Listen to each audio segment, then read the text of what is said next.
Hi everyone, and welcome to another session of Waterlogged. Help me in thanking Jennifer Knowles for sharing her story with us today. From non-swimmer to Ironman, Jen's story embodies the spirit of our pools.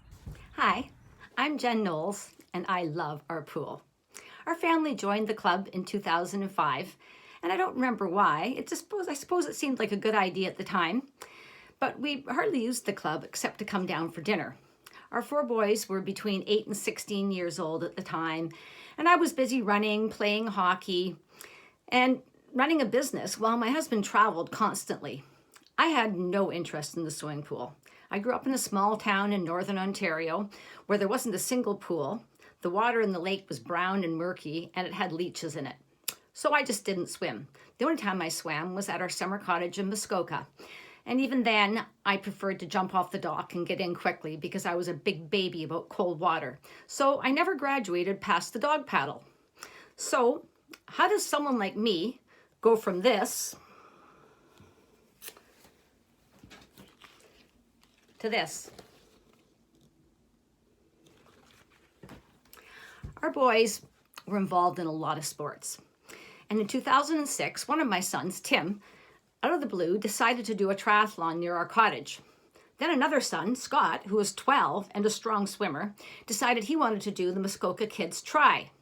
There was an adult division, so since I'm always up for a challenge, I signed us up and arranged to borrow a bike from a cottage friend. I put pink streamers on it just to emphasize my rank amateur status. And when the horn went, all the ladies dashed into the water and started swimming. I thought to myself, why would I swim when I can still walk on the bottom? Well, eventually I had to start swimming and tried floundering through a few awkward front crawl strokes and quickly resorted back to my old trusty dog paddle. Next to me, there was a woman doing the breaststroke, and she looked over and said, "Are you doing the doggy paddle?" And I looked at her and I said, "Yes, I am. It's my best stroke."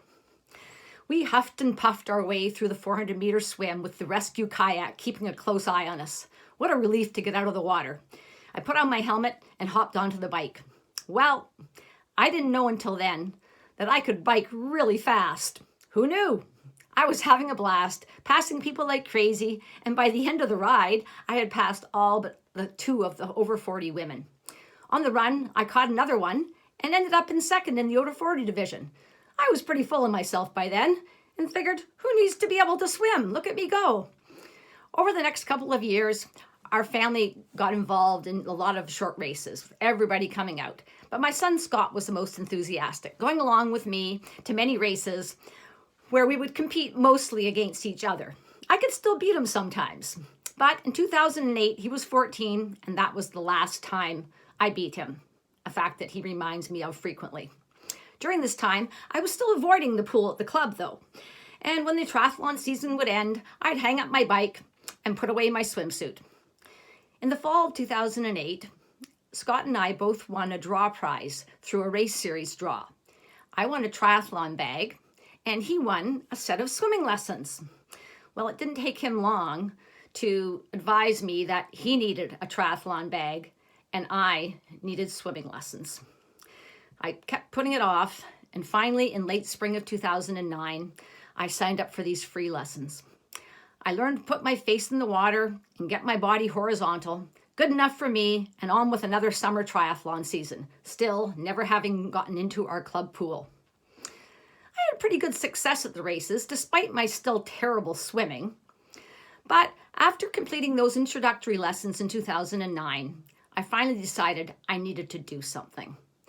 In 2010, for the first time, 5 years after joining the club, I signed up for stroke improvement and ventured into the pool. The instructors were not judgy, and our group of mostly ladies worked on our stroke and our swim fitness. Believe me, my stroke needed a lot of improvement. I diligently attended the swim sessions and started to get a little bit faster and a little less panic-stricken in the water. My comfort level in the water was complicated by having lost our son Christopher in a drowning accident in 1995, and it was very easy for me to get upset and start to panic even when I knew I could just stand up anytime. He was an athletic little fellow, and I believe that he would have been encouraging me to learn to swim properly. So I think about that when I'm struggling. After a couple of years of swim sessions in the club pool, I managed to qualify for the 2012 World Age Group Sprint Championships in New Zealand. I practiced a lot, and despite coming out of the water 23rd out of 34 in my age group, I managed to finish 9th overall after having the fastest bike split and a decent run. Also in 2012, two of my sons, Scott and Tim, did Ironman Canada out in BC. Their girlfriends and I went along as support crew, and I was in awe of them and all the others doing this Ironman race. And I said, no, I could never do that. I continued my stroke improvement classes at the club and added an endurance class as I realized that my swimming was really holding me back. I kept working at it, and in 2013 and 2014, I won my age group at the Canadian Triathlon Championships. Now I wanted more. So in the fall of 2014, I finally signed up for the Masters Swim Group. Boy, was I nervous when I showed up there. I remember how kind the Masters coach was, despite my terrible form and my fear of having anyone bump me in the water. Also that fall, 3 of my sons and I had signed up for a half iron race in Niagara Falls shortly after I began with the Masters. So the coach gave me some pointers and didn't laugh at my slow time. We all finished, and only Scott came in ahead of me. That was it for distance racing for me for a while. I had a new age group in 2015 and was off to Chicago for the World Sprint Championships in August, where I managed to finish in 6th place, again off the podium due to my still slow swim time. I began to put in more serious swim time after that, and the coach encouraged me to sign up for another half Ironman. He felt that my slower swim would be countered by the much longer bike and run, and if I could just stay calm and swim steadily, I could do well. I signed up for Muskoka 70.3, a race with a notoriously difficult bike course and a hilly run, both of which I like. I spent a lot of time in the pool that spring, and then a month before the big race, I broke my toe on a rock at the start of a swim in an early season race. Not to be deterred, I bought some running shoes that were a half size larger and some big fluffy socks, took a couple of weeks off of swimming, and made it to the start line. One of my hockey teammates was also running, and we kept each other entertained and calm before our wave started. The horn went, and I had the best swim I'd ever had, and then a really good bike ride. The toe was only a minor nuisance on the run, and when my husband told me at the halfway point that I had a 20-minute lead on the next woman in my age group, I said, woohoo! I was kind of excited. A woman running nearby overheard, and she said, oh, someone's going to the World Championships. And I said, oh, no, not me. I'm just doing this for fun. But as we ran along together, she explained to me how people line up for these champion spots, just hoping to get one, hoping the person in front will turn it down. So I kept running, and at the finish line, my husband had also heard about these championships. So we quickly decided that it would be fun to go, especially since we could just drive down to Chattanooga, Tennessee, and we love road trips. The coach said when I got back from Muskoka that his plan for me was that I would go to the 70.3 championships in 2017, then I would do an Ironman in 2018, and I would go to Kona, Hawaii for the Ironman World Championships in 2019. Ha ha, I said, I'm not doing an Ironman. No way. 4K swim? Not a chance. But he was right. I had so much fun at Chattanooga at the 70.3 championships, and somehow on New Year's Eve that year, after a bit of partying, I found myself at my computer hitting register now for the Ironman Chattanooga the following September. I didn't tell anyone except the coach until April, not even my husband, who was beginning to wonder about all this training. I hired a triathlon coach in May to organize my overall training, but continued my swim training with the club coach. Training went well, and in September, I completed Ironman Chattanooga, finishing second in my age group. So close. Now inspired to go on, I went off to China 7 weeks later, won my age group at the 70.3 race there, which was a qualifying race, and punched my ticket to Kona, the holy grail of triathlon.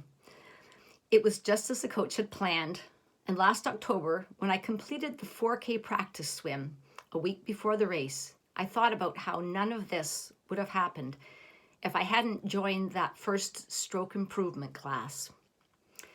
The pool is now my friend, and while I will never be fast, I'm competent and I don't panic. I love how therapeutic swimming is, how it makes my body feel better after pounding out a long run or a long bike ride. Right now, I miss the early Sunday morning long swim and the quick highs to the other early risers at the pool. I miss the peacefulness of a sometimes empty pool and the squeals of laughter from the kids on a Sunday afternoon. I waited 5 years before I got into that pool. And what I'm saying is, don't wait.